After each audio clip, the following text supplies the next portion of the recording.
तो आज का जो हमारा टॉपिक रहेगा वो रहेगा विविध प्राचीन भारत का। ठीक है, प्राचीन भारत के जो सभी एमसीक्यू हैं उनमें सब यहाँ पे मिलेंगे आपको। ये लूसेंट ऑब्जेक्टिव है। ठीक है, तो शुरू करते हैं अपने पहले सवाल से।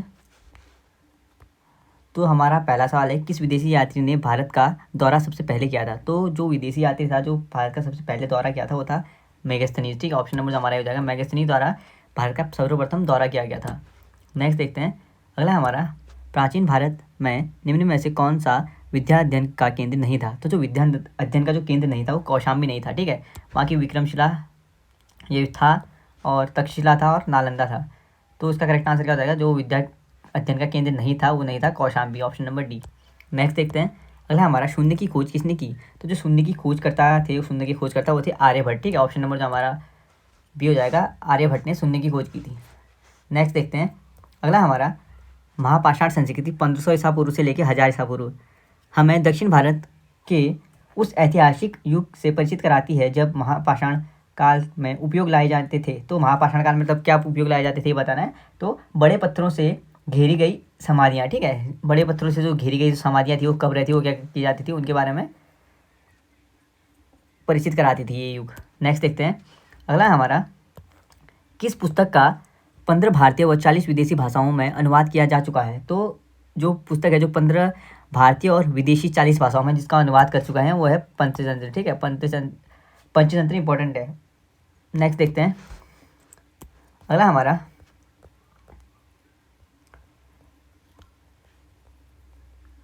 न्यूमिस्मेटिक क्या है? तो जो न्यूमिस्मेटिक है वो क्या है? धातु व सिक्कों व धातुओं के अध्ययन को कहते हैं। ठीक है, न्यूमिस्मेटिक जो कहते हैं सिक्कों व धातुओं के अध्ययन को कहते हैं। नेक्स्ट देखते हैं, हितोपदेश के लेखक हैं। तो हितोपदेश जो लिखा है वो लिखा है नारायण पंडित ने। ऑप्शन नंबर जो हमारा सी हो जाएगा, नारायण पंडित द्वारा हितोपदेश क्या लिखा गया है, लेख लिखा गया है। नेक्स्ट देखते हैं, नाट्य शास्त्र की रचना किसने की? तो जो नाट्य शास्त्र की जो रचना की गई थी वो की गई थी भरत मुनि द्वारा। ऑप्शन नंबर जो हमारा सी हो जाएगा, भरत मुनि करेक्ट है। नेक्स्ट देखते हैं अगला हमारा, विक्रम संवत प्रारंभ हुआ। विक्रम संवत प्रारंभ हुआ था 58। ठीक है, 58 ईसा पूर्व में हुआ था विक्रम संवत प्रारंभ। और शक संवत हुआ था कब प्रारंभ? शक संवत प्रारंभ होता है 78 ईसा पूर्व में। ठीक है, शक संवत। नेक्स्ट देखते हैं अगला हमारा, अंकोर वाट कहाँ स्थित है? तो जो अंकोर वाट स्थित है वो कहाँ पे है? कंबोडिया में। ठीक है, ऑप्शन नंबर जो हमारा डी हो जाएगा, कंबोडिया में अंकोर वाट स्थित है, ऑप्शन नंबर डी। नेक्स्ट देखते हैं अगला हमारा, पुरापाषाण काल में आदि मानव के मनोरंजन के साधन थे। तो आदि मानव कैसे मनोरंजन करता था? शिकार खेलता था ना। तो ऑप्शन नंबर ए क्या हो जाएगा? शिकार खेलना। नेक्स्ट देखते हैं अगला हमारा, निम्नलिखित में से किसको चालकोलिथिक एज कहा जाता है? तो चालकोलिथिक जो एज कहा जाता है वो किसको कहा जाता है? ताम्र पाषाण काल को। ठीक है, ऑप्शन नंबर जो हमारा सी हो जाएगा, ताम्र पाषाण काल। जब क्या होता था, ताम्र पाषाण काल युग चला था तो उसको चालकोलिथिक एज कहा जाता है। नेक्स्ट देखते हैं, स्वप्नवास वत्ता के लेखक हैं। तो जो स्वप्नवास वत्ता के जो लेखक हैं वो हैं भास। ठीक है, ऑप्शन नंबर जो हमारा भी हो जाएगा, भास हैं स्वप्नवास वत्ता के लेखक। नेक्स्ट देखते हैं अगला है, नालंदा विश्वविद्यालय किस लिए विश्व प्रसिद्ध था? तो जो नालंदा विश्वविद्यालय प्रसिद्ध था वो पूछा जा रहा है कि किस कारण, किन कारणों से प्रसिद्ध था? तो नालंदा विश्वविद्यालय किस लिए प्रसिद्ध था? बौद्ध धर्म दर्शन के लिए। ठीक है, ऑप्शन नंबर जो हमारा सी हो जाएगा, बौद्ध धर्म के प्रसिद्धि के लिए नालंदा विश्वविद्यालय क्या था? प्रसिद्ध था। ठीक है, इंपॉर्टेंट सवाल है, इसको याद रखिएगा। और जो नालंदा विश्वविद्यालय का अगर निर्माण की बात करें तो गुप्त वंश के शासक कुमारगुप्त ने कराया था। ठीक है, गुप्त वंश के शासक कुमारगुप्त ने कराया था नालंदा विश्वविद्यालय का निर्माण। और इनके टाइम पे हुणों का आक्रमण भी हुआ था। और इसने क्या किया था, जो कुमारगुप्त था ना उसने क्या किया था, हुणों के आक्रमण में अपने पुत्र को भेजा था। ठीक है, सामना करने के लिए स्कंदगुप्त को। और पूछा जाए कि अगर किसके टाइम पीरियड पे प्रथम हुणों का आक्रमण हुआ था तो कुमारगुप्त के टाइम पीरियड पे। और सामना किसने किया था? उसके पुत्र स्कंदगुप्त ने सामना किया था। ठीक है, और जो नालंदा विश्वविद्यालय की रचना हो गई, निर्माण हो गया कुमारगुप्त ने। और जो विक्रमशिला विश्वविद्यालय की स्थापना की थी वो की थी धर्मपाल ने। ठीक है, पाल वंश का जो संस्थापक था गोपाल, उसी वंश के अन्य जो राजा थे धर्मपाल, उन्होंने क्या किया था, विक्रमशिला विश्वविद्यालय की स्थापना की थी। नेक्स्ट देखते हैं अगला है, उस स्रोत का नाम बताइए जो प्राचीन भारत के व्यापारिक मार्गों का पर मौन है। तो जो प्राचीन भारत के व्यापारिक मार्गों पर मौन है उस स्रोत का नाम बताना है। इसका करेक्ट आंसर क्या हो जाएगा? मिलिंद पन्नो। ठीक है, मिलिंद पन्नो में क्या है, प्राचीन भारत के जो व्यापारिक मार्गों का कोई वर्णन नहीं किया गया है। नेक्स्ट देखते हैं, आधुनिक मानव के हाल का पूर्वज है। तो आधुनिक मानव के जो हाल का पूर्वज है वो क्या है? इंपॉर्टेंट है। ठीक है, तो क्रोमैग्नस मनुष्य। ठीक है, क्रोमैग्नस मनुष्य क्या है? आधुनिक मानव के हाल का पूर्वज है। नेक्स्ट देखते हैं, ईसा की प्रारंभिक सदियों में भारत का रोम के बीच घनिष्ठ व्यापारिक संबंधों की सूचना किस पुरातत्व की खुदाई के से प्राप्त होती है? ठीक है, पूछा रहा है कि ईसाई की जो प्रारंभिक सदियों में भारत और रोम के बीच में जो घनिष्ठ व्यापार होता है ना, उसकी जो सूचना है वो कौन से पुरास्थल की खुदाई करने से प्राप्त हुए हैं ये बताना है। तो इसका किसमें मिला है? अरिकमेडु से, ठीक है। ऑप्शन नंबर जो डी हो जाएगा। अरिकमेडु से क्या मिले, इसके साक्ष्य मिले हैं कि रोम और जो भारत था उसके बीच घनिष्ठ व्यापारिक संबंध थे। नेक्स्ट देखते हैं अगला हमारा, आधुनिक देवनागरी लिपि का प्राचीनतम रूप है। तो जो आधुनिक देवनागरी लिपि है उसका प्राचीनतम रूप क्या है, ब्राह्मी लिपि है, ठीक है। ऑप्शन नंबर जो हमारा बी हो जाएगा, ब्राह्मी लिपि हो जाएगा। और ब्राह्मी लिपि कैसे लिखी जाती है, तो जो हम ब्राह्मी लिखते हैं ना वो लिखते हैं बायां, यहाँ से लिखते हैं ना। जैसे अगर हम कुछ लिखें आधुनिक लिखे तो हम क्या लिख रहे हैं, यहाँ से लेके यहाँ को जा रहे हैं ना, तो क्या होगा, बाएं से दाएं की तरफ लिखते हैं, ठीक है, ब्राह्मी लिपि। और जहाँ खरोष्टी लिपि है तो खरोष्टी लिपि कैसे लिखाई जाती है, इसके अपोजिट, ठीक है। खरोष्टी लिपि लिखते हैं दाएं से लेके बाएं की तरफ, ऐसे। नेक्स्ट देखते हैं अगला हमारा, मानव द्वारा सर्वप्रथम प्रयुक्त अनाज था। तो जो मानव की तरफ सबसे पहले प्रयुक्त अनाज था वो क्या था, इंपॉर्टेंट है, ठीक है। तो मानव ने सबसे पहले जो यूज अनाज किया था वो गेहूँ और जौ का किया था। ऑप्शन नंबर जो भी हो जाएगा, गेहूँ और जौ, ठीक है। नेक्स्ट देखते हैं अगला हमारा, कौन जोड़ा सुमेलित नहीं है ये बताना है। तो रचनाएं दी हैं, कौन से नहीं ये बताना है। रवि कीर्ति पुलकेशिन द्वितीय, सही है, ठीक है। रवि कीर्ति पुलकेशिन द्वितीय के क्या थे, दरबारी थे। भवभूति कन्नौज के यशोवर्मन थे, ये भी ठीक है। दंडी नरसिंहवर्मन के दरबारी थे, ये भी ठीक है। और हरिशेन हर्ष, तो हरिशेन क्या थे, ये हर्ष के नहीं थे, ठीक है। तो ऑप्शन नंबर जो हमारा सी क्या हो जाएगा, गलत हो जाएगा। तो इसका करेक्ट आंसर है जो सुमेलित नहीं है उस पर जाएगा option number C, Harishena. Next देखते हैं अगला हमारा, काव्य शैली का प्राचीनतम नमूना किसके अभिलेख से में मिलता है। तो जो काव्य शैली का प्राचीनतम नमूना मिलता है वो मिलता है हमें रुद्रदामन के जूनागढ़ अभिलेख से, ठीक है। अगर देखा है तो रुद्रदामन का जो जूनागढ़ अभिलेख था ना, सबसे विशुद्ध भाषा में, यानी सबसे पहला संस्कृत भाषा में लिखा गया अभिलेख था। और सबसे बड़ा संस्कृत भाषा में लिखा गया अभिलेख कौन सा था, रुद्रदामन का जूनागढ़ अभिलेख, ठीक है। पहला संस्कृत भाषा में लिखा गया अभिलेख कौन सा है पूछा जाए तो रुद्रदामन का जूनागढ़ अभिलेख।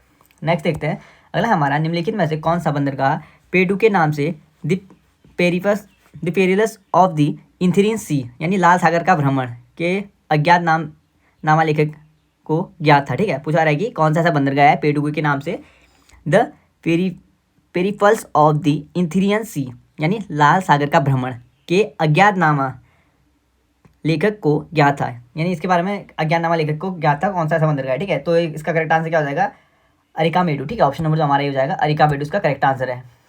नेक्स्ट देखते हैं अगला हमारा, ताम्रस्य या ताम्रपाषाण काल, ताम्रस्य या ताम्रपाषाण काल में महाराष्ट्र के लोग मृतकों के घर के फर्श के नीचे किस तरह रखकर दफनाते थे। तो पूछा रहा है कि जो महाराष्ट्र के लोग थे ना, मृतकों को अपने घर के नीचे जो रख के किस तरह पे दफनाते ये बता रहा है। तो उनके डायरेक्शन बतानी हमने, तो इसका करेक्ट आंसर क्या हो जाएगा, वो दफनाते थे उत्तर से दक्षिण की ओर, ठीक है। इसका करेक्ट आंसर क्या हो जाएगा, ऑप्शन नंबर ए, उत्तर से दक्षिण की ओर उनको क्या जाता था, दफनाया जाता था। नेक्स्ट देखते हैं अगला हमारा, भीमबेटका किसके लिए प्रसिद्ध है। तो जो भीमबेटका प्रसिद्ध है वो क्या है, शैलचित्र गुफाओं के लिए, ठीक है। गुफा शैलचित्र के लिए क्या है, प्रसिद्ध है। ऑप्शन नंबर जो हमारा ये हो जाएगा, गुफाओं के शैलचित्र के लिए भीमबेटका नर्मदा घाटी एमपी पे है, ठीक है। भीमबेटका कहाँ है, एमपी पे है। और किस घाटी पे है, नर्मदा घाटी पे है भीमबेटका। नेक्स्ट देखते हैं अगला हमारा, सुमेलित कीजिए। तो सम्मिलित करना है कौन सा, कहाँ पे है, ठीक है। तो रामेश्वरम कहाँ पे है, इंपॉर्टेंट है। रामेश्वरम है तमिलनाडु में, ठीक है। रामेश्वरम तमिलनाडु। द्वारिका कहाँ पे, सबको पता होगा, गुजरात में, ठीक है। और सारनाथ कहाँ पे है, यूपी में, उत्तर प्रदेश में। और महाकाल मंदिर ये है एमपी में। नेक्स्ट देखते हैं, एक बार रिपीट कर लेता हूँ। रामेश्वरम है तमिलनाडु में, द्वारिका है गुजरात में, सारनाथ है उत्तर प्रदेश में और महाकाल मंदिर है मध्य प्रदेश में।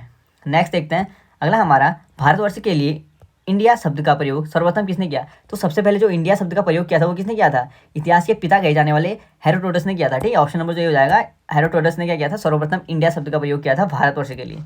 नेक्स्ट देखते हैं, निम्नलिखित में से नवीनतम समझा जाता है। तो नवीनतम किसको समझा जाता है, इसका करेक्ट आंसर हो जाएगा जो क्रो मैग्नन मानव है ना, उसको क्या कहा जाता है, नवीनतम समझा जाता है, ठीक है। नेक्स्ट देखते हैं, इतिहास के पिता, ठीक है, यानी फादर ऑफ हिस्ट्री पूछा है कि पदवी की जो सही अर्थों में किससे संबंधित है। तो इतिहास के पिता से किससे है, हेरोडोटस को, ठीक है। ऑप्शन नंबर जो हमारा हो जाएगा, हेरोडोटस क्या आ जाएंगे, इतिहास के पिता हो जाएंगे।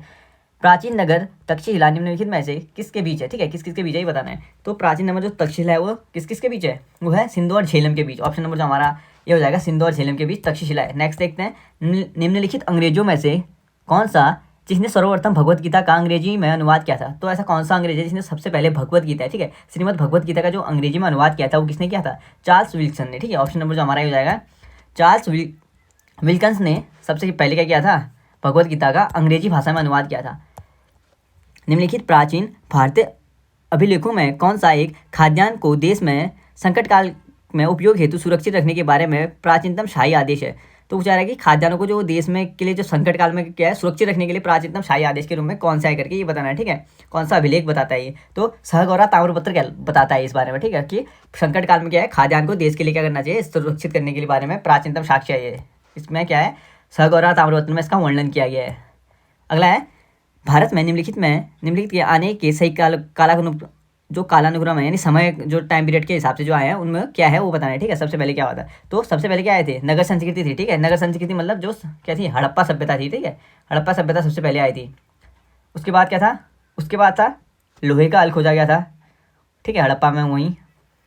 उसके बाद क्या था, आहर मुद्रा चांदी के सिक्के, ठीक है। उसके बाद तीसरा है, तो पहले नंबर पे हो जाएगा हमारा क्या, पहले नंबर पे हमारा नगरीय संस्कृति फर्स्ट, उसके बाद लोहे का सेकेंड, थर्ड है हमारा आहर मुद्रा चांदी के सिक्के, तीसरा चांदी के सिक्के, चौथे हैं सोने के सिक्के। सोने के सिक्के सर्वप्रथम किसने छपाए थे, हिंदू यूनानी ग्रीक या बैक्ट्रियाई ने सबसे पहले सोने के सिक्के छपाए। सबसे शुद्ध के सोने के सिक्के कुषाणकालीन जो शासक थे कनिष्क, उन्होंने छपाए थे, जिन्होंने क्या किया था, रेशम मार्ग पे जो चीन से रेशम आता था उस मार्ग में टैक्स लगा के सबसे शुद्ध सोने के सिक्के कुषाणों ने छपाए थे, ठीक है।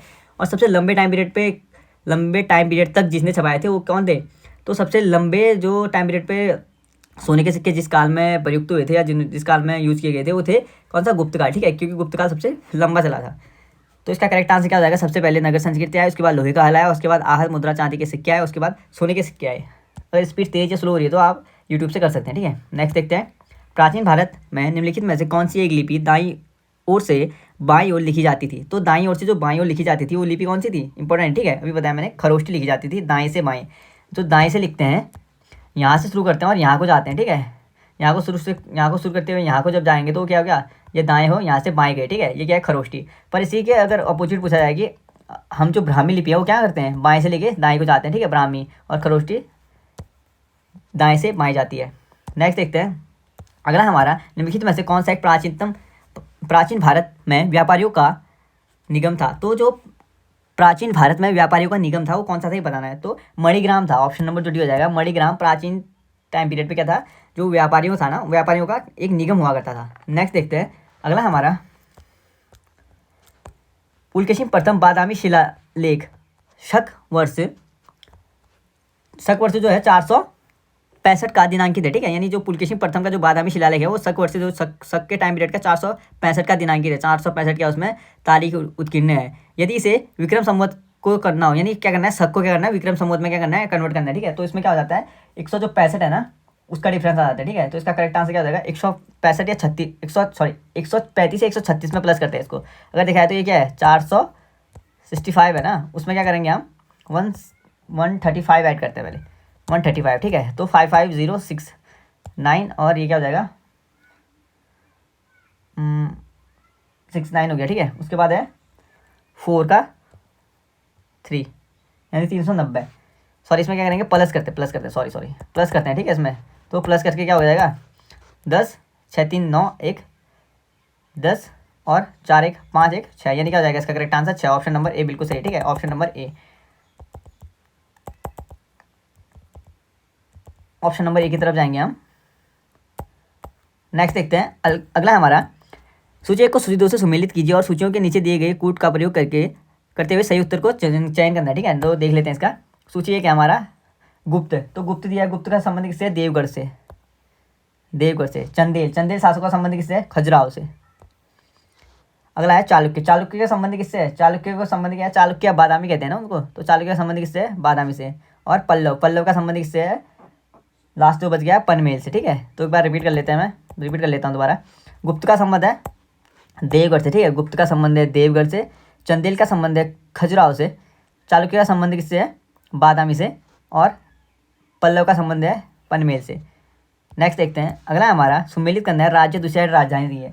तो चेर की राजधानी क्या थी, करयूर या वांची थी, ठीक है, करयूर या वांची थी चेर की राजधानी। चोल की थी पुहर, कावेरीपट्टनम व उरेर, ठीक है, पुहर कावेरीपट्टनम या उरेर। और कावेरीपट्टनम क्या था, एक बंदरगाह है, ठीक है। पांड्या क्या था, ये कोकई या मदुरई, ठीक है। ऑप्शन नंबर जो हमारा सी का हो जाएगा 3 हो जाएगा। एक बार रिपीट कर लेता हूँ, चेर का होता है करयूर या वांची, चोल का हो जाता है पुहर, कावेरीपट्टनम या उरेर, और पांड्या का क्या होता है, कोकई या मदुरई। नेक्स्ट देखते हैं, अगला हमारा मुद्रा राक्षस नामक पुस्तक के लेखक कौन था। तो जो मुद्रा राक्षस लिखी थी वो किसने लिखी थी, विशाख दत्त ने लिखी थी, ठीक है। ऑप्शन नंबर ए क्या हो जाएगा, मुद्रा राक्षस विशाख दत्त ने लिखी थी। और कौटिल्य उपनाम किसका है, चाणक्य का है, ठीक है। बाणभट्ट किसके दरबारी थे, हर्षवर्धन के, ठीक है, बाणभट्ट किसके दरबारी थे, हर्षवर्धन के। नेक्स्ट देखते हैं, अगला हमारा बुद्ध जैन एवं ब्राह्मण धर्मों में कौन सी अवधारणा एक जैसी है? तो बुद्ध, जैन और जो ब्राह्मण धर्म है उनमें से जो एक जैसी अवधारणा है वो कौन सी है बताना है। तो इसका करेक्ट आंसर क्या हो जाएगा? कर्मवाद का सिद्धांत। ठीक है, सब में क्या है? कर्मवाद का सिद्धांत क्या है? कॉमन है। नेक्स्ट देखते हैं अगला हमारा, बिहार महान धार्मिक केंद्र है। तो जो बिहार महान धार्मिक केंद्र क्या था? सिखों के लिए, जैनों के लिए, बौद्धों के लिए या सभी के लिए? तो इसका करेक्ट आंसर क्या हो जाएगा? इनमें से सभी। ठीक है, बिहार जो था इनमें से सभी के लिए क्या था? धार्मिक केंद्र था। Option number D. नेक्स्ट देखते हैं अगला हमारा, सुमेलित कौन सा नहीं है ये बताना है। हिंदू धर्म, हिंदू धर्म में क्या है? गीता क्या है?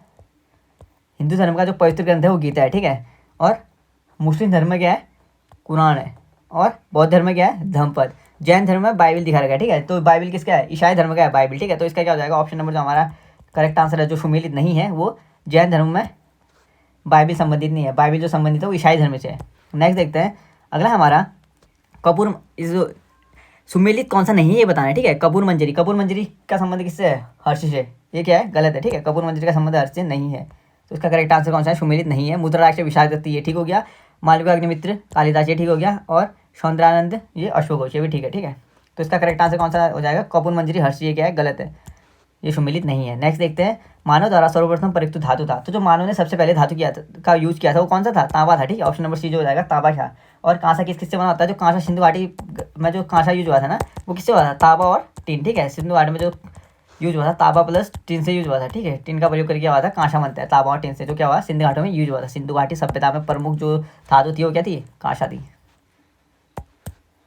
नेक्स्ट देखते हैं अगला हमारा, प्राचीनतम भारत में हुई, तो प्राचीनतम भारत में हुई प्रगति, जो वैज्ञानिक प्रगति के संदर्भ में कौन कौन से कथन सही हैं ये बताने हैं। ठीक है, प्रथम सती यानी जो पहली सदी थी उसके टाइम पीरियड की बातें बतानी है हमने, तो देख लेते हैं इसको। प्रथम सती ईस्वी में विभिन्न प्रकार के विशिष्ट शल्य औजारों का उपयोग आम था। दूसरा है, तीसरी सदी में आरंभ में मानव शरीर के आंतरिक अंगों का प्रत्यारोपण शुरू हो चुका था। तो ये तीसरी सदी में हुआ था, ये गलत हो गया। ठीक है, ये क्या है हमारा? कथन सही नहीं है। एक पहला कथन सही हो गया। दूसरा अगला देखते हैं अगला हमारा, पाँचवीं सदी, जो पाँचवीं सदी थी उस टाइम पीरियड में क्या है? पाँचवीं सदी ईस्वी में कोण के ज्या का सिद्धांत ज्ञात था। ये भी ठीक है, कोण की ज्या का सिद्धांत ज्ञात हो गया था उस टाइम पीरियड में, ये भी ठीक है। नेक्स्ट देखते हैं, सातवीं सदी ईस्वी में चक्रीय चतुर्भुज का सिद्धांत था। ये भी ठीक है। ठीक है, तो हमारा ऑप्शन नंबर क्या है? 1, 3 और 4 से हो जाएगा। तो ऑप्शन नंबर क्या हमारा? सी करेक्ट हो जाएगा। Option number C, option C correct हो जाएगा। बाकी जो हमारे ऑप्शन बी क्या है वो गलत है। नेक्स्ट देखते हैं अगला हमारा, प्राचीन भारत में योद्धे कौन थे? तो जो योद्धे थे वो प्राचीन भारत में कौन थे? एक गणतांत्रिक जनजाति थी। ठीक है, तो एक गणतांत्रिक जो जनजाति थी वो योद्धे थी। नेक्स्ट देखते हैं, प्राचीनतम भारत के इतिहास के संदर्भ में भवभूति, हस्तिमल्ल तथा क्षमेश्वर क्यों प्रसिद्ध थे? तो भवभूति, हस्तमल और क्षमेश्वर प्रसिद्ध होने का कारण क्या था? ये क्या थे? नाटककार थे। ऑप्शन नंबर जो हमारा से हो जाएगा, भवभूति, हस्तमल और क्षमेश्वर प्राचीन भारत में जो प्रसिद्ध थे वो नाटककार होने के कारण प्रसिद्ध थे। Option number B.